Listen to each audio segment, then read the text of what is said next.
자, 저희가 앞 시간에는 이제 그 일반 경영 파트를 약간 맛보기로 잠깐 보셨는데 경영 전략 파트를 보셨고, 사실 노무사 시험 준비하다 보면은 이 인적 자원 관리랑 조직 행위론 파트가 2차 시험하고도 많이 연계되기 때문에 또 그쪽은 상당히 중요합니다. 그렇죠?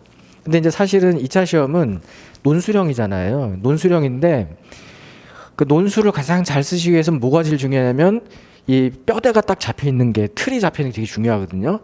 그래야 엉뚱한 소리 안 하고 꼭 필요한 얘기 다 잘 짚어가면서 포인트 잡아서 쓸 수 있잖아요. 근데 그러려면 1차 강의를 잘 들어두시면 도움이 되세요. 그러니까 조직이나 인사도 저런 식으로 쫙 흐름 잡아서 해드리기 때문에 그게 머릿속에 잡힌 사람과 그냥 단편한 지식만 갖고 있는 사람이랑 완전 천지 차이거든요. 나중에 써보시면 아세요. 그래서 그런 의미에서도 경영학이 훨씬 중요하죠, 경제보다는. 그래서 경영학 선택하신 건 잘한 것 같고, 근데 뭐 인사재무는 워낙 약간 저 전문적이라서 오늘은 일단 안 하고, 지금은 일단 재무관리하고 회계학 맛보기를 또 보여드릴게요. 이번 시간 재무관리 한번 해보겠습니다. 그냥 30분 한도 내에서만 제가 보여드릴게요.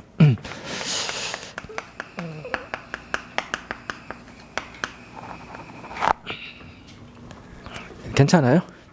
예. 자, 재무관리의 정의를 제가 먼저 써드릴 예정인데, 재무관리는 정의가 자금의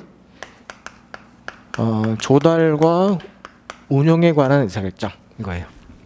자금의 조달과 운용에 관한 의사결정. 엄청 단순하죠.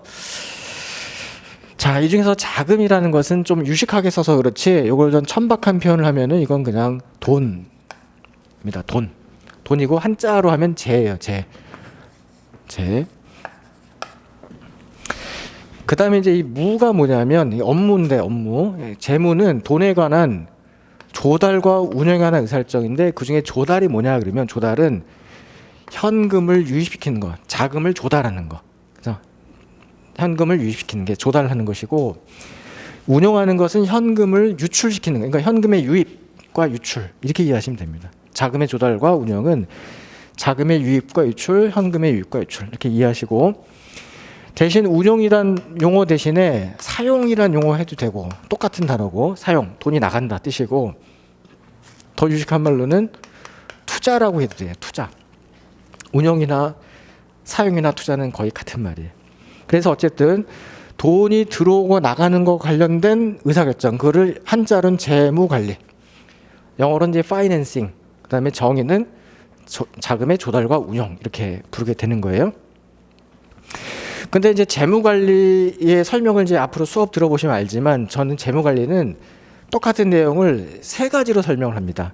그러니까 하나는 이렇게 정의로, 말로 써서 정의로 설명하고요. 두 번째는 그림으로 설명하고, 세 번째는 수식으로 설명해요.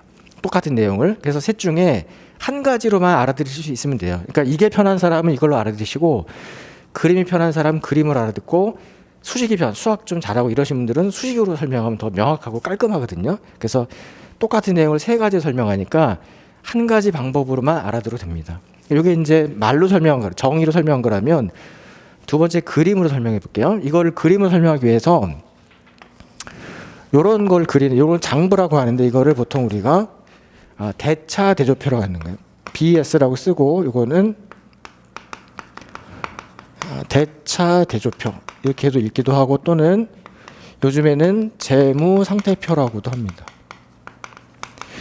회계학에서는 재무상태표라고 하는 게 좋고, 재무관리는 대차대표라는 게 더 좋을 것 같아요. 이건 옛날 표현이고 요즘 표현인데, 그럼 대차대조표란 말을 이해시키기 위해서 이 장부 요거를 우선 대차대표를 영어로 밸런스 쉿 이렇게 하거든요. 밸런스 쉿인데 쉿 발음을 되게 잘 하셔야 돼요. 이걸 짧게 발음하면 욕이 되기 때문에 상대가 기분 나빠거든요. 쉿 길게 발음하셔야 돼요. SHEET 종이. 밸런스가 뭐에 대한 밸런스냐 그러면은, 이 장부를 반 자른 다음에 왼쪽을 차변, 오른쪽을 대변이라고 부릅니다. 차변과 대변. 그리고 차변 대변이란 말이 어려운 한자인데, 이게 무슨 뜻이냐면 돈이 들어오고 나가는, 아까 조달과 운용, 돈이 들어오고 나가는 걸 차변 대변 부르는데, 이거 우리가 가장 쉽게 이해하는 방법은, 우리가 은행 가서 돈을 빌리면 차입한다 그래요. 차입. 들어오죠, 돈이. 차에서 들어오는 거고, 은행 우리한테 대출한다 그래요. 대출. 대인데 은행에서 돈이 나가는 거죠. 그래서 차입대출이라는 단어가 저 대차라는 단어하고 관련돼 있는 단어인데 우리는 약속에 의해서 왼쪽을 차변, 오른쪽을 대변 이렇게 해서 반 잘라서 표현하게 된다는 거예요. 그리고 나서 이 중에 그러니까 오른쪽의 대변 자리가 조달 관련된 의사결정을 표현한 자리가 돼요. 우리는 의사결정이 둘밖에 없어요. 돈이 들어오게 하는 조달, 나가게 하는 운용이나 사용이나 투자 이렇게 두 가지 방향 두 가지밖에 없잖아요. 두 가지밖에 없는데 그 중에 하나 조달 의사결정을 대변에다 표시하기로 한 거예요. 그러면 이 자금 조달은 어디서 하느냐 그러면은 자본 조달은 어디서 하느냐 그러면은 자본 시장에서 하는 거예요. 자본 시장. 그럼 자본 시장에서 자본을 조달하는데 그러니까 자금이라고 써도 되고 자본이라고 써도 돼요. 파이낸싱, 자본. 그럼 이제 자본 시장이 뭐 어떤 시장이냐 그러면 자본이 거래된 시장인데 잘 이해가 안 간다. 추상적이어서. 그러면은 예를 들어서 우리가 돼지 시장이 있어요. 돼지 시장은 뭐냐면 돼지를 사는 사람과 파는 사람이 만나는데 돼지를 사는 사람은 돈을 주고 돼지를 받고 돼지를 파는 사람은 돼지를 주고 돈을 받습니다. 그러니까 돼지가 움직이면서 그 반대 방향으로 돈이 움직이죠. 그죠? 그러니까 돼지를 매개로 돈이 움직이는 거고 금 시장이다 그러면 금을 사는 사람과 금을 파는 사람이 존재하는데 금을 사는 사람은 돈을 주고 금을 받고 금을 파는 사람은 금을 주고 돈을 받습니다. 그러니까 금이 움직이면서 그 반대로 돈이 움직입니다. 그죠? 금을 매개로 자금이 움직이는 거예요. 그럼 자본시장은 자본이 거래된 시장인데 자본이 거래되기 위해서 여기도 매개체가 필요해요. 그러니까 돼지나 금처럼 눈에 보이는 실물이 뭐가 있어야 되는데 그걸 일단은 그 기초 개념에서는 두 가지만 아시면 돼요. 그러니까 자본이 거래되기 위한 매개체가 두 개인데 하나는 채권이라는 거고 하나는 주식이라는 거예요. 채권과 주식 이렇게 두 가지가 있어요. 채권과 주식. 근데 우리가 만약에 채권을 이렇게 해서 발행 또는 매각은 같은 말이에요. 채권을 발행하여 매각한다 이렇게 표현해도 돼요. 발행과 매각 같은 말인데 채권을 팔면 채권이 이 방향으로 가면 그 반대 방향으로 돈이 옵니다. 그죠? 그 반대 방향 돈이 오죠? 채권을 매개로. 그렇게 들어온 돈을 뭐라고 부르냐면 부채라고 하죠. 부채. 채권을 발행해서 들어온 돈을 부채다. 이렇게 표현하고 반대로 주식을 자본시장에다 주식을 발행하여 매각하면 그 대가로 돈이 들어옵니다. 반대 방향 돈이 들어오는데 그 반대로 들어온 돈을 뭐라고 부르냐면 자본이라고 불러요. 나중에는 자기 자본이라고 또 구체해서 표현하는데 일단 자본이라고 표현합니다. 근데 우리가 만약에 부채로 50억, 자본으로 50억 이렇게 조달해 총 100억을 조달했다면 합쳐서 100 조달했다면 이 둘을 부채 50, 자본 50 따로 보고합니다. 부채와 자본을 구분해서 부채로 50억, 자본으로 50억 이렇게 따로 구분해서 보고합니다. 그 이유는 뭐냐면은 이 두 돈이 성격이 달라서 그래요. 부채로 조달한 돈과 자본으로 조달한 돈은 성격이 다르다. 어떻게 다르냐? 자, 부채로 조달한 돈은 만기가 있어요. 만기가 있고 만기에는 반드시 원금을 갚아야 될 의무가 있어요. 의무를 영어로 liability라고 하는데 그 의무가 있는 돈이에요.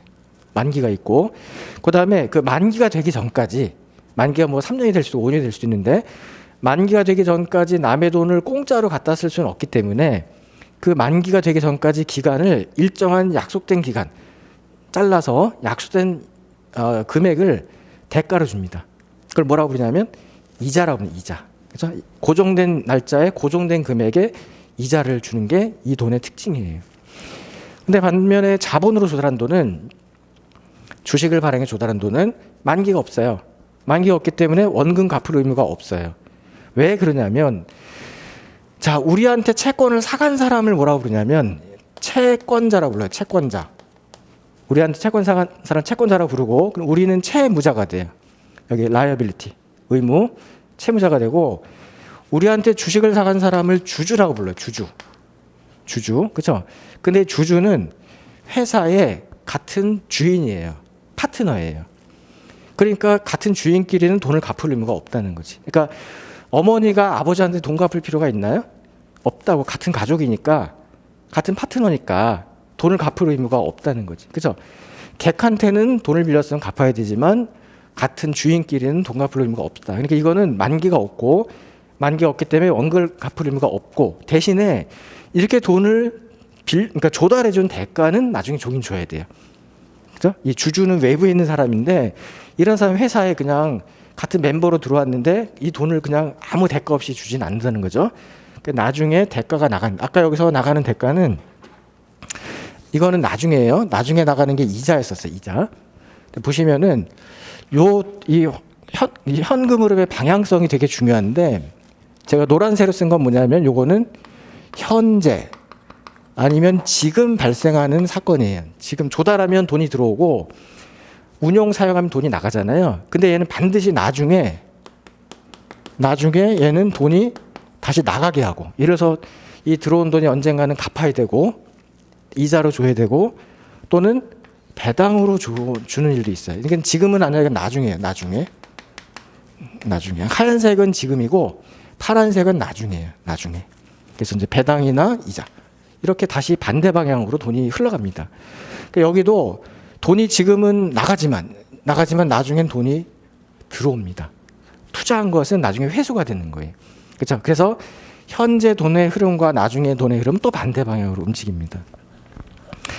자, 우리는 우선 부채와 자본으로 50억 이렇게 조달한 것을 별도로 구분해서 보고하기로 했어요. 왜? 성격이 다르기 때문에. 부채로 조달하면은 만기가 있고 만기에 원금 갚아야 되고 만기 되기 전까지는 정해진 날짜에 정해진 금액의 대가를 줘야 돼요. 이자 줘야 되고, 그다음에 자본은 만기가 없고 그러니까 원금 갚을 의무가 없고 같은 주인끼리니까 없대. 대신에 여기서는 이익이 나면 그 이익을 배당의 형태로 주주들한테 나눠줄 수가 있어요. 근데 중요한 건 이 배당은요, 해도 되고 안 해도 되고 이익이 안 나면 안 해도 돼요. 이익이 나면 해도 되고 안 해도 돼. 이익이 났는데도. 그 얘기는 좀 이따 할게요. 어쨌든 이익이 안 나면 배당 안 해도 돼. 이익이 없으면 배당 안 해도 되고 이익이 났을 때는 그걸로 배당해도 되고 안 해도 돼요. 여기는 의무니까 반드시 발생하고 이거는 의무가 아니니까 발생할 수도 있고 안 할 수도 있는 거예요. 성격이 다르니까 구분하자는 거예요. 어쨌든 우리는 부채로 50억, 자본으로 50억, 합 100억을 조달했다는 것은 100억을 조달했다는 이유는 뭐냐면 100억을 쓸 곳이 있기 때문이다. 이렇게 이해하시면 돼요. 쓸 곳도 없는데 조달하면 그건 바보 같은 일이다. 이런 거예요. 왜냐하면은 여러분 스마트폰에 가끔 이제 스팸처럼 이제 문자가 오면서 당신은 신용도가 몇 등급이니까 얼마까지 빌려 쓸 수 있다. 이게 막 옵니다. 내가 원하지도 않는데. 근데 그 돈을 쓰는 게 좋아요? 안 쓰는 게 좋아요? 보통 안 쓰는 게 좋다라고 하는데 그러지 말고 쓸 때가 있으면 쓰는 게 좋고 쓸 때가 없으면 안 쓰는 게 좋은 거다. 왜? 그 돈을 쓰는 순간 반드시 뭐가 발생해요? 비용이 발생해요. 비용. 그죠? 이자나 배당 같은 비용이 발생하기 때문에 남의 돈을 함부로 갖다 쓰면 안 되는 거예요. 그래서 우리는 항상 어떻게 되냐면 쓸 만큼 빌리고, 그렇죠? 이걸 뭐라고 얘기하냐면은 운용 또는 투자 또는 사용, 필요한 만큼을 조달하고 조달한 거는 다 사용하고 100 조달해놓고 70 사용하면 그건 바보 같은 일이에요. 그래서 조달한 만큼 사용하고 또 필요한 만큼 다 조달하고 이렇게 이해하시면 이건 항상 같다는 거지. 그렇죠? 그걸 뭐라고 하냐면 대차가 대조됐다. 영어로는 밸런스가 맞췄다. 대차가 밸런스가 맞았다. 이렇게 얘기하는데 우리는 이렇게 조달한 내역을 뭐라고 부르냐면은 자산이라 부를 거예요. 자산이라고 일단 부르게 됩니다.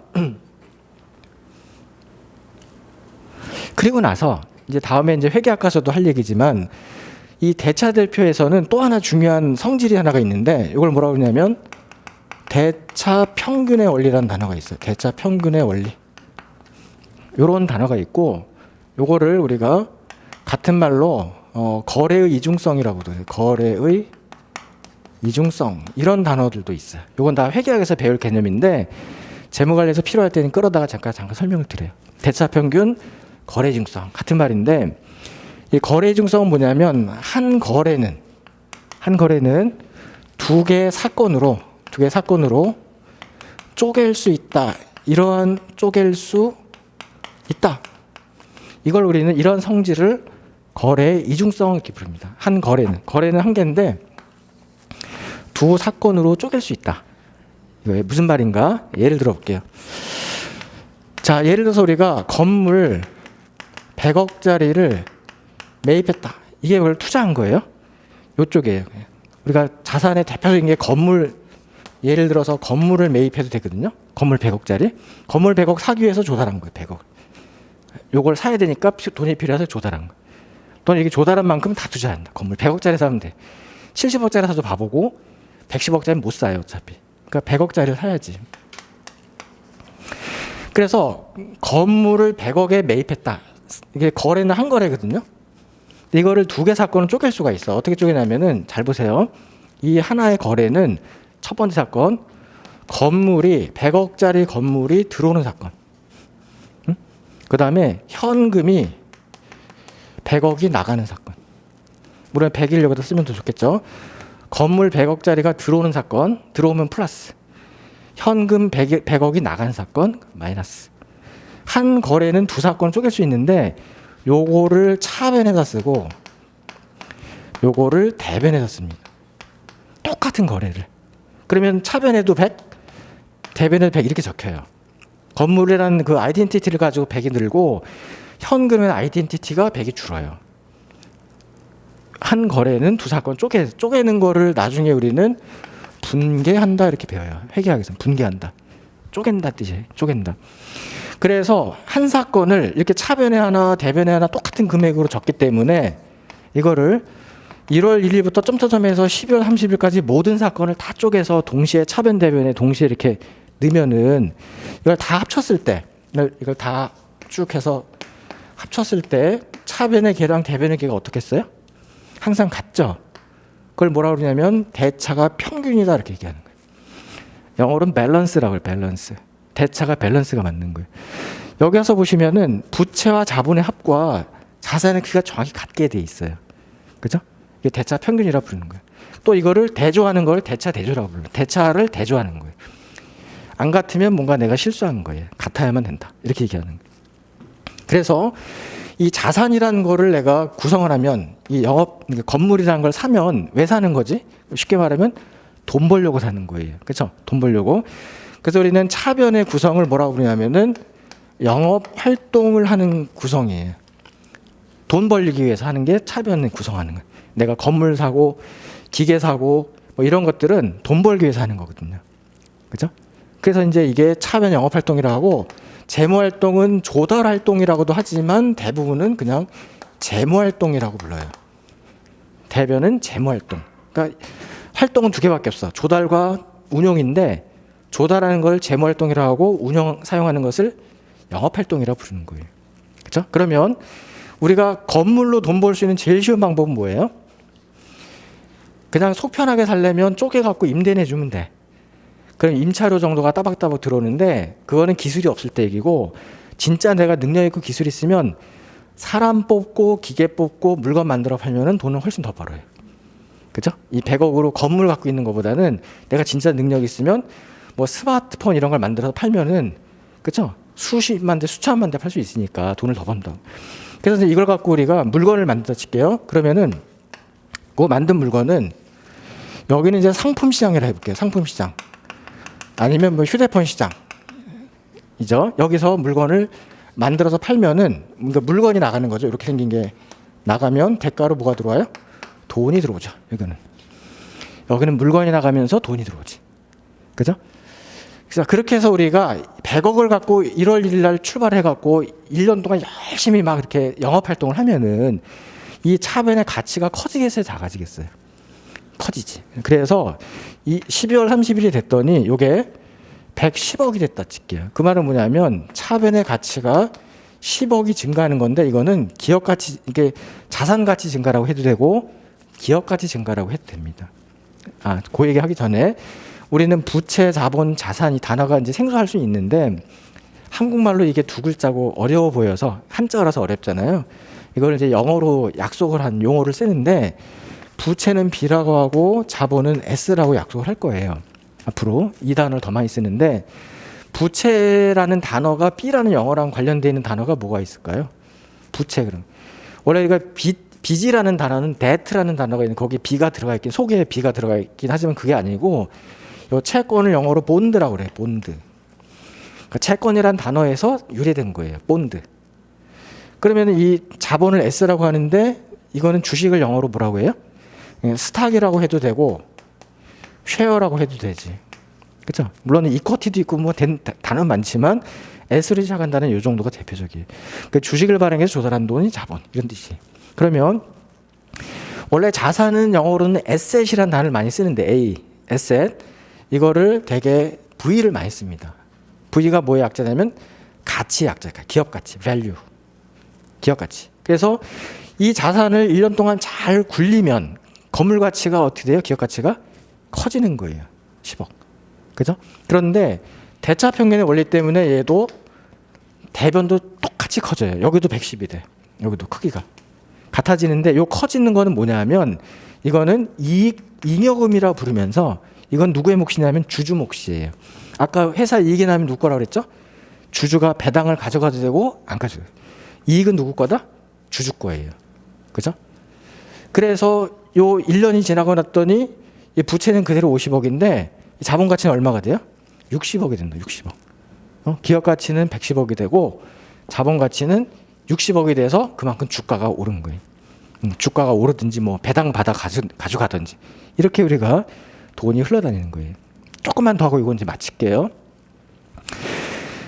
자, 마지막으로는 이렇게 들어온 돈, 요게 주주건데요. 주주건데 우리가 요게 살짝 디테일한데 요거를 일단 이렇게 설명드릴게요. 요거를 회사 외부로 자본시장에 다시 내줘야 됩니다. 이 중에 첫 번째가 이자는 반드시 나가야 되는 돈이 있고 그 다음에 나머지는 배당으로 가져가는데 이 주주한테 하나도 안 주면 주주들이 막 불만이 생겨가지고 뭐 요즘에는 적적 주주들은 회사에 전화도 해요. 왜 이렇게 배당도 안 하냐. 주가도 뭐 안 올라가고 뭐 그러면서 막 화를 내는 사람도 많거든요.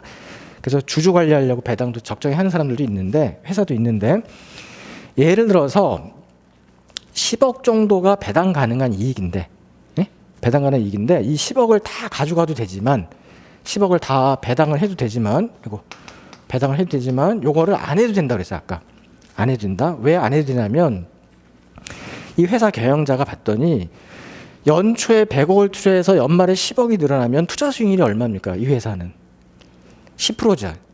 이 투자 수익률을 이제 나중에 보면 ROA라고 부르는 거예요. Return on Investment 그래서 투자 수익률 또는 Return on Asset 그래서 자산 수익률. 그게 100억 투자해서 10억 늘어나니까 10%가 되는 거지. 근데 이 투자 수익률이 10%라고 하면 수익률이 높은 거예요, 낮은 거예요? 요즘으로 치면 엄청 높은 거예요. 요즘에는 그렇죠? 만약에 이런 정도의 좋은 수익률을 갖고 있는 회사가 이 수익 모델이 당분간 계속 유지될 것 같이 생각이 들면 요거를 주주를 꼬셔갖고 배당해 가지 말자. 배당해 가면은 이거를 혼자 다 10억을 갖는 게 아니라 수만 명의 주주가 나눠 갖잖아요. 그럼 어떤 주주는 이제 자기가 1%밖에 안 되는 사람이라고 그러면은 10억에 1%면 얼마지? 1,000만 원인가? 1,000만 원이 나한테 오는데, 그죠? 내가 이 회사에 1%밖에 안 갖고 있는 사람이야. 회사는 총 10억을 배당해도 나한테는 1,000만 원밖에 안 떨어지거든요. 그 1,000만 원 갖고 내가 이걸 갖고 돈을 불려봐야 내 개인 능력은 일천하고 능력도 약하고 이걸 저축해봐야 아무리 높아도 요즘 2, 3%밖에 못 받아요. 저축 이자율이. 그렇죠? 그런 상황에서 주주총회를 열어가지고 주주들을 꼬십니다. 어떻게 꼬시냐면 야 이거 지금 네가 가져가봐야 쪼개서 가져가면 푼돈밖에 안 되는데 가져가지 말고 요걸 뭐라고 부르냐면은 사회 유출이라고 불러요. 사회 유출. 회사 바깥으로 빠져나가는 걸 사회 유출이라고 부르고 이렇게 하지 말고 이거를 있잖아 재투자해보자. 이거를 사내 유보라고 불러요. 사내 유보. 이건 나중에 우리가 깊게 배울 때 다 하는데 배당 가능한 이익이 지금 10인데 이거를 유보시키거나 아니면 배당하거나 이거를 주총에서 결정하는 거예요. 이게 이제 10대 빵이어도 되고 0대 10이어도 되고 5대 5여도 되고 얼마든지 주주하고 합의만 하면 돼. 이거는 주주끼리. 그렇죠? 그런데 만약에 이렇게 결정했다고 칠게요. 요번에 참고 1년만 참고 배당 가져가지 말고 100% 유보하자. 만약에 재투자하자. 결정했어요. 그러면 다음에 1월 1일 날 투자한 돈이 얼마가 되죠? 110억이 되지. 110억. 110억이 된 회사가 똑같은 수익률을 유지하면 1년 후에 얼마가 더 늘어나겠어요? 110 갖고 10%가 되라면? 플러스 10.1억 110이니까 11억이 늘겠지. 11억. 그쵸? 그러면은 요 크기가 111억이 되겠지. 111억. 그쵸? 여기도. 그래 요게 누구냐면 이익잉여금이 11억이 늘어나는 거지. 이게 배당 가능이익이 되는 거지. 만약에 이 주주들이 1년만 참아주면 다음에 배당 가져갈 돈이 얼마가 돼요? 10억이 아니라 11억을 가져갈 수가 있어. 1년만 참았대. 내가 이거를 푼 돈을 받아서 아무리 열심히 내가 굴리거나 저축을 해도 10%를 늘릴 수가 없는데 회사의 이 잘 나가는 말을 타고 움직이면은 쟤는 10%씩 남기는 애니까 그 성과를 내가 1년만 참으면 벌 수가 있는 거예요. 그러니까 이거는 주주를 잘 꼬시면 된다고. 그죠? 그래서 그 다음에 또 이걸 안 가져가고 또 투자하면 얼마가 돼? 다음에는 111억이 되고 그거 갖고 투자하면 또 저게 10%가 또 늘어나고 그러면서 이것이 회사가 이만했던 회사가 이렇게 해서 점점 커지는 걸 뭐라고 부르냐면 회사가 성장한다고 부르는 거예요. 성장. 응? 성장하는 거고 지금 삼성전자가 이 기업 가치가 얼마인지 아시는 분 있어요? 혹시? 삼성전자가?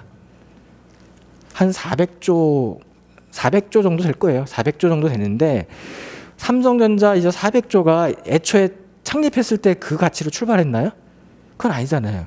뭐 몇십억으로 출발했겠지. 근데 그게 이렇게 뺑글뺑글 돌아가지고 성장해서 지금 400조가 된 거예요. 그러니까 주주를 이거 다 남긴 거 다 가져가. 그럼 맨날 똑같은 크기거든요, 회사가. 근데 그것이 아니라 잘 설득을 해가지고 유보해서 재투자하면은 회사가 성장할 수 있다는 거예요. 됐죠?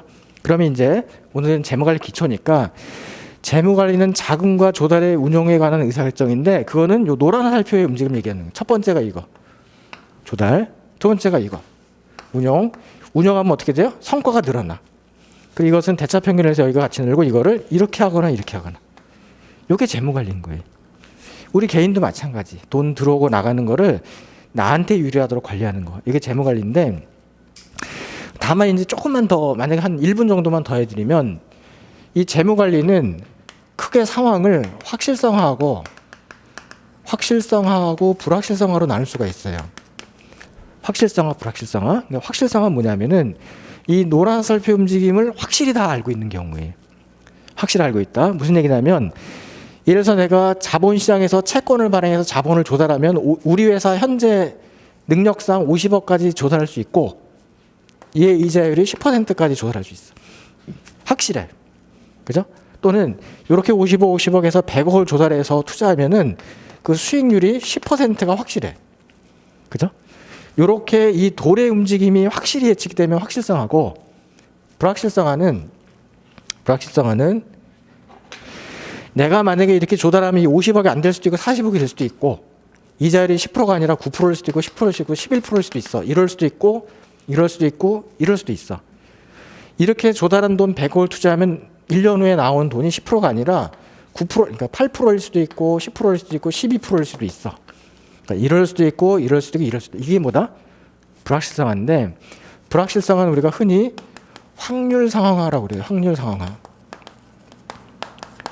이건 무슨 얘기냐면 내가 만약에 부채로 조달하면 이자가 딱 10% 고정된 게 아니라 9일 수도 있고 10일 수도 있고 11일 수도 있는데 확률이 9일 확률은 30%고 10일 확률은 20%고 11일 확률이 50%야. 이런 식으로 확률적으로 예측하는 경우에 이럴 수도 있고 저럴 수도 있는 상황을. 그죠? 자, 그럼 어떤 게 더 현실적이에요? 확실성하고 불확실성하고? 불확실성하지. 만약에 확실성하면은 재무관리가 필요 없어요. 그건 초등학생도 하면 돼. 어디가 더 많이 이익을 더 많이 내는지 그냥 판단해서 선택하면 되고 어디가 이자가 싼지 선택하면 돼. 근데 그것이 아니기 때문에 불확실성화도 현실적이고 요거를 우리는 뭐라고 부르냐면은 위험화라고도 해요. 위험이 존재한다. 확정적이지 않고 변한다. 이럴 수 있고 이럴 수 있다. 그걸 위험화라 하고 그러면 이제 마지막 재무관리가 직면할 위험은 두 개밖에 없는데 하나는 영업위험이라는 의미입니다. 영업위험. 요거는 뭐냐면 요거 변하는 게 영업위험이고요. 또 하나는 재무위험이라는 게 있어요. 재무위험. 요거 변하는 걸 말하는 거예요. 자세히 이야기하면 시간 너무 많이 끌리니까 그래서 우리는 재무관리를 확실성화 재무관리를 기본으로 배워놓고 불확실성화를 더 현실화시켜서 좀 어렵지만 확실성화 쉽고 불확실성화 어려워요. 근데 확실성화를 이해하고 나면 불확실성화는 확률만 조금 다루면 되니까 그렇게 어렵진 않아요. 근데 또 우리 시험은 그렇게까지 깊게 나오지도 않아. 우리는 아주 간단하게만 나오니까 그래서 그런 얘기를 할 거다. 재무 관리는 더 나가지 말고. 그래서 여기서 또 잠깐 쉬었다가 이제 회계학 제가 해드려 볼게요. 예.